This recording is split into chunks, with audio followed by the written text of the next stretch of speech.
Kronologi meninggalnya gitaris Doni Suhendra, 2 minggu dirawat di rumah sakit. Berikut ini kronologi meninggalnya gitaris jazz senior Doni Suhendra. Diberitakan sebelumnya, Doni Suhendra dikabarkan meninggal dunia dalam usia 61 tahun pada Minggu 19 Juni 2022. Kabar itu diungkap oleh musisi Indra Lesmana di akun Instagramnya @indralesmana. Anak Doni Suhendra, Reddy Mahendra mengatakan ayahnya tutup usia setelah 2 pekan terakhir dirawat di rumah sakit. Doni, kata Reddy, menghembuskan nafas pukul 9.51 waktu Indonesia Barat. Selama di rumah sakit, kondisi Doni Suhendra terus memburuk. Terkait penyebab meninggalnya sang ayah, Reddy mengatakan ayahnya meninggal akibat komplikasi penyakit yang diderita. Jenazah Doni Suhendra kemudian dimakamkan di TPU Marabunta, Tangerang Selatan pada hari ini. Dikutip dari Wikipedia, Doni Suhendra lahir pada November 1960 atau meninggal dalam usia 61 tahun. Karir Doni Suhendra dimulai pada tahun 1977 saat ia menjadi gitaris WE Band. Setahun kemudian, Doni menempuh pendidikan ITB jurusan seni rupa dan desain. Pada tahun 1979, Doni bergabung dengan band rock Jibril.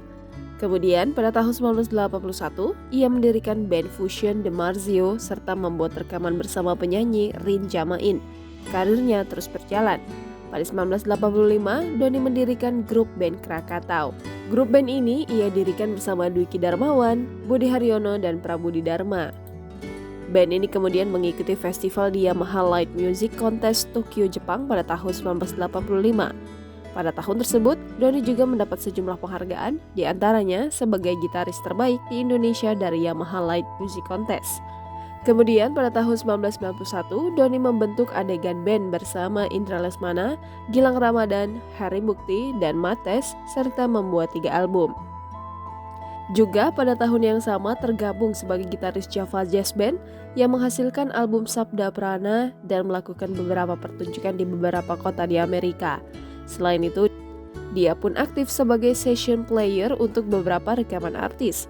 Pada tahun 1999, dia membuat album solo Di Sini Ada Kehidupan. Pada saat ini, Doni Suhendra tergabung dalam Nera Band bersama Gilang Ramadan, Ivan Nestorman, Krishna Prameswara, dan Adi Darmawan. Selain itu juga, pada tahun 2006 ikut andil dalam pembuatan album Syaharani dan The Queen Fireworks, dan hingga saat ini masih aktif melakukan tur bersama Syaharani dan The Iskif. Aktivitas lain yang dilakukan oleh Doni Suhendra hingga saat ini adalah sebagai pengajar dalam bidang musik. Ia juga ikut mendirikan sekolah musik Gladi Resik Music Lab bersama-sama dengan Todung Panjaitan. Jangan lupa subscribe, share, komen, dan like ya!